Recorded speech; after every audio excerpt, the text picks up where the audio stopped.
Kottukkaali trailer வெளியீட்டு விழாவில் தனக்கு வாழ்க்கை கொடுத்ததாக சொல்லி பழகிவிட்டனர் என்று சிவகார்த்திகேயன் பேசியது பெரும் சர்ச்சையை ஏற்படுத்தியுள்ளது.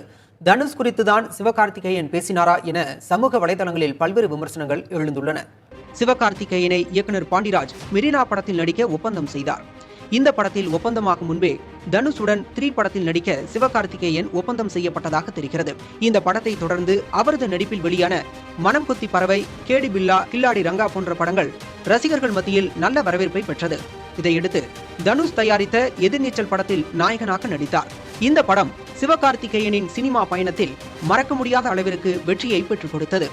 எதிர்நீச்சல் வெற்றிக்கு பிறகு அளித்த சில நேர்காணலில் தனுஷ் தன்னை நம்பி படத்தை தயாரித்தது குறித்து பெருமையாக பேசி வந்தார்.